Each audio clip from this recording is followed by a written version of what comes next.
Before your eyes are open to the world, open your heart to Allah.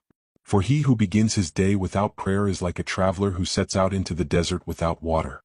Allah said, "Indeed, in the remembrance of Allah do hearts find rest." Surah 13:28. These words resonate like a key. The heart, an organ of flesh and blood, is also the invisible center where your emotions, desires, fears, and hopes reside. In the Quran, the heart is not only what beats in your chest, it is the seat of your faith, your intention, your closeness to Allah. And Allah teaches you here a universal truth. Your heart never rests in this world, except when it is appeased by His evocation. When you open your eyes in the morning, the whole world is calling you. The worries of work, the notifications, the stares of people, the expectations of society. All of this hits your heart like incessant waves trying to carry it away. But whoever anchors himself in the remembrance of Allah, Dhikr, he who pronounces His name at dawn, finds a safe harbor where his heart rests. Ibn Qayyim said, "The heart finds its life, its nourishment and its light only in the remembrance of Allah. If it is deprived of it, it becomes like a fish out of water. Look at the morning, the sky brightens but your soul can remain dark if it is not connected to the source of light. Allah in His mercy has placed before you a door to pass through every day, the Fajr prayer. It is the first golden thread that connects your soul to the divine. The Prophet said, the Fajr prayer is more precious than this world and all that it contains. Why? Because it snatches your heart from the sleep of negligence and places it under the light of Allah at dawn. Every time you say, Allahu Akbar in the morning, you are affirming that nothing is greater than Him. Neither your worries, nor your debts, nor your weaknesses. That dhikr then becomes a shield. Ibn Taymiyyah said, the remembrance of Allah is to the heart what water is to the fish. What becomes of the fish out of the water? Without remembrance, your heart suffocates. With it, it breathes. But this remembrance is not mechanical. It is not merely a repetition of words on your tongue. It is an orientation of your being. When you say, Subhanallah, do you not see the world stripped of all imperfection, and your Lord elevated above every fault? When you say, Alhamdulillah, do you not feel that all good, all sweetness, even the breath you are taking now, comes only from Him? When you say, Allahu Akbar, do you not feel that your problems shrink before His greatness? Allah has placed in dhikr an invisible force, a peace that surpasses understanding. The Quran says, those who believe and whose hearts find rest in the remembrance of Allah. Indeed, in the remembrance of Allah do hearts find rest. 13:28. See how the repetition in this verse reinforces the certainty. Allah tells you twice so that you may never doubt it. So every morning you have a choice. You can chase the world, searching in screens, riches, and looks for a peace that will never come. Or you can plunge your heart directly into the source, resting your forehead on the earth, letting the words of Allah resonate in your chest. Whoever puts his trust in Allah, He is sufficient for him. 65:3. Is He sufficient for you, or do you continue to seek elsewhere what He alone has? The Prophet said, the best of memories is, La ilaha illa Allah. This simple and short formula contains the entire universe. For if nothing exists worthily except Him, then why does your heart tremble before trials? Why does it get lost in illusions? Al-Ghazali wrote, dhikr is the key to the gates of tranquility. He who clings to it enters the gardens of divine intimacy. So each morning ask yourself, what will my heart choose? Will it go toward the illusions that tire, or toward the name that soothes? Are you ready to open your day with the remembrance of Allah, or will you let your soul get bogged down in distractions? If Allah called you now, what would He find in your heart when you woke up? The Prophet said, prayer is a light. Muslim. This statement is not a vague metaphor. It is a spiritual and existential truth. Prayer illuminates not only your mosque and your carpet, but also your life path, your choices, your thoughts, and your relationships. Ask yourself, if you begin your day without light, how will you distinguish between true and false, useful and futile, truth and lies? How can you move forward in a world filled with shadows and temptations if your heart remains immersed in the darkness of negligence? The Prophet taught us that the first thing a person will be judged by on the day of resurrection is prayer. If it is accepted, all the rest of his deeds will be accepted. If it is rejected, all the rest will be rejected. At-Tabarani, do you understand what this means? Every morning that you leave far behind, it is as if you are placing your destiny in darkness instead of entrusting it to the light. Consider the power of His words. Whoever prays far in congregation is under the protection of Allah for the whole day. Ibn Majah, what armor is stronger than the protection of Allah Himself? And yet, how many deprive themselves of this treasure? You worry about contracts, illnesses, enemies seen or unseen. But have you first sought refuge in Allah at dawn?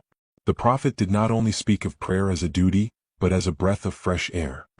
He said to Bilal, "O Bilal, call to prayer so that we may find rest in it." Abu Dawud, note, he did not say, so that we fulfill an obligation, but rather, so that we may find rest. Prayer was not a burden for him, but a relief, an encounter with Allah who extinguishes the burning of the world. Is this how you experience your prayer? A burden that weighs you down or a source that liberates you? And what about dawn, the time when the angels gather to bear witness? The Prophet said, "The angels of the night and the angels of the day take turns among you, and they gather together for the far prayer and the Asr prayer. Then those who spent the night with you come up, and Allah asks them, although He knows best, 'How did you leave my servants?' They say, 'We left them praying and we found them praying.'" Bukhari Muslim, what will the angels say about you tomorrow morning? Every hadith resonates like a rope stretched between you and your Lord. Ibn Qayyim said, prayer is the believer's ascent to Allah. It is not just a ritual but a climb, a tearing away from the earth's gravity to touch the eternal. When you place your forehead on the ground, it is as if you are laying down your burdens, your sins, your desires and recognizing, "I am nothing without you." The Prophet warned us, between man and disbelief is the abandonment of prayer. Muslim, this is a heavy word. To abandon prayer is to cut oneself off from the light. It is like deliberately extinguishing the lamp as the night thickens. Every day that you push it away, you deprive your heart of its oxygen. Remember also this tender but firm guidance. The servant is closest to his Lord when he is prostrate. Muslim, how much closer do you want? People seek glory, love, recognition. But true honor is in prostration, in that moment when you are seen only by Allah. If you want to start your day with clarity, take this light. The Prophet would pray for a long time, reciting the most profound surahs, to imbue his soul with the word of Allah from dawn.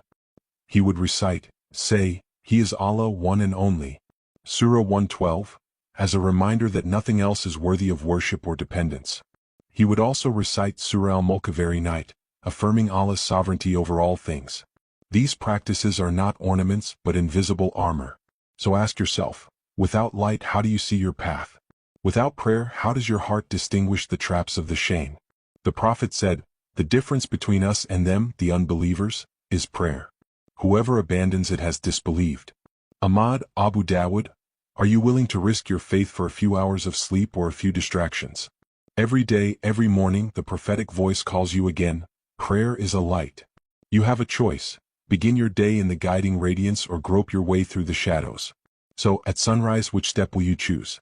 Ibn Qayyim said, "The heart without dhikr is like a fish out of water." This image is striking in its simplicity and truth. Look for a moment at a fish out of water. It flutters, it struggles, it opens its mouth to breathe, but all effort is in vain. It is a desperate struggle against inevitable death. In the same way, your heart, when deprived of the remembrance of Allah, is restless. It throws itself into 1,000 desires, 1,000 distractions, 1,000 illusions, but it never finds the air it seeks. Ask yourself this question.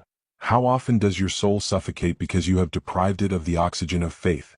You seek to fill your emptiness with worldly pleasures, but the more you drink, the more your thirst increases.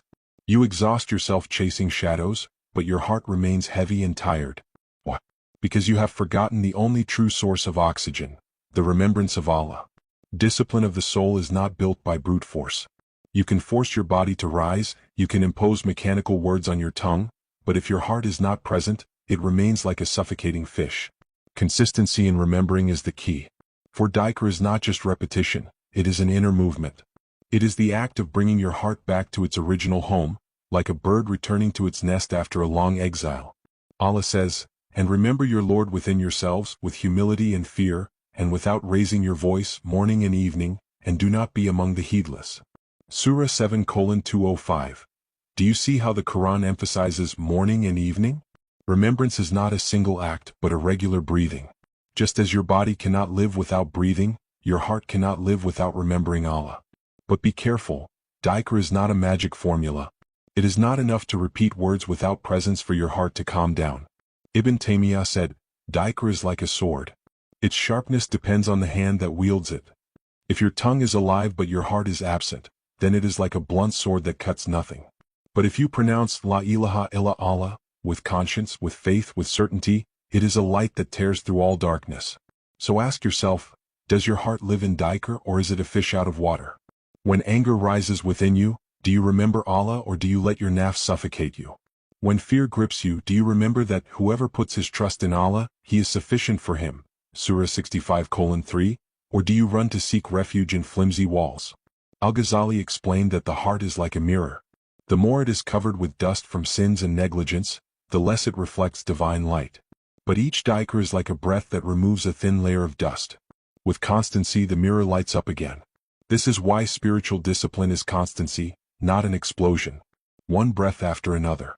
One reminder after another.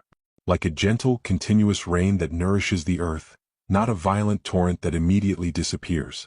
The Prophet said, "The example of one who remembers his Lord and one who does not remember him is that of the living and the dead." Bukhari Muslim. This hadith is a sentence. Without dhikr your heart is like a walking corpse. With dhikr it comes back to life. So ask yourself, are you alive or are you dead today? Every morning when you repeat Subhanallah, you remind your heart that everything around you is limited, weak, imperfect, but that Allah is pure, perfect, above all imperfection. When you say, Alhamdulillah, you reorient your soul toward gratitude. You recognize that every breath, every ray of sunshine, every step is a gift. When you say, Allahu Akbar, you bring your heart back to the obvious. Nothing is greater than Him, not your fears, not your problems, not your enemies. But why do you forget so quickly? Because your nafs loves distractions. Because it is easier to feed the ego than to feed the heart. Because dhikr requires an effort of presence, while the illusions of the world offer you a deceptive rest. Ibn Qayyim said, dhikr is to the soul what food is to the body. He who deprives himself of it condemns himself to starvation. So look at your life as a field. Every dhikr is a seed. If you are constant, your field becomes a lush garden filled with fruits and flowers. If you are negligent, it becomes a dry, hard, barren land. What field do you want to offer your soul? Every morning, ask yourself this question. Today, am I going to let my heart suffocate, or am I going to give it the oxygen of remembrance? Am I living like a dead man walking or like a living man breathing the light of Allah? The Prophet's companions rose before dawn, not because they had time to waste, but because they knew that this moment held the key to their entire day. Their strength did not come from their swords, their horses, or their wealth. It came from an invisible source, their connection with Allah, woven in the night prayers and strengthened at dawn. Omar ibn al-Khattab, this giant of Islam, said, "The greatest wealth of a man is his heart alive with the remembrance of Allah." He ruled an empire, but he knew that true power was not measured in conquered territories, but in hearts illuminated by dhikr. He used to wake up the houses of Medina at Far, reminding families, prayer, prayer. As if to say, preserve your light, for without it, you walk in darkness. Consider also Abu Bakr radhiyallahu anhu, the truthful, the close friend of the Prophet. Every morning, even before the sun rose, he would attend to the affairs of the community. But he never began his day without passing through Far, that moment when his soul rose towards Allah. When he was chosen as caliph, his first words were, "The strongest among you is weak with me until I give him his due, and the weakest among you is strong with me until I give him justice." Where did this lucidity, this justice come from? From a heart formed at dawn, at the foot of the remembrance of Allah. Uthman ibn Affan, nicknamed Daychu al-Nurayn, the man of the two lights, sometimes recited the entire Quran in a single night. He wept in his prayer, absorbed in the word of Allah. He said, if our hearts were truly pure, they would never tire of the book of Allah. He did not see prayer as a duty among others, but as nourishment without which his soul would wither. And what about Ali ibn Abi Talib radhiyallahu anhu, the lion of Allah on the battlefield, but a humble servant in his night prayers? At night, he would stand until his feet swelled.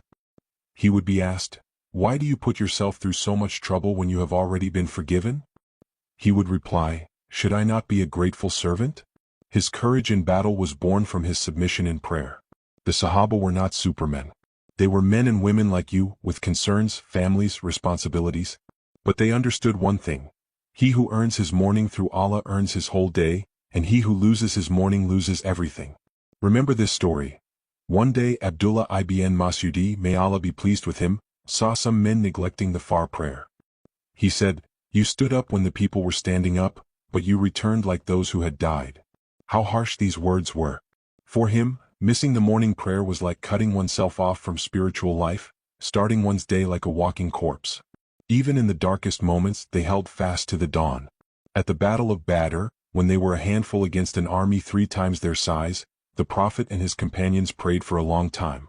It was not the sword that gave them victory, but their prostrations at Far and their tears and supplication. Think again of Abu Hurairah radiyallahu anhu, known for his memory and transmission of hadith. He spent his nights in prayer, and he said, "The home where Allah is remembered illuminates for the inhabitants of the heavens, as the stars shine for the inhabitants of the earth." Do you understand? Your morning prayers, which you think are small and discreet, shine like stars seen from the heavens. Their discipline was not a constraint, it was a love. They did not wait for far as one waits for a chore, but as one waits for an encounter. The world could take their lands, their homes, even their lives, but never their light of dawn. And you? What is your discipline? What is your light? When your alarm goes off, do you get up with a thirst to meet Allah, or do you turn off that alarm like one would turn off an annoying reminder? If Omar radiyallahu anhu were to knock on your door tomorrow morning to call you for far, what would he think of your heart?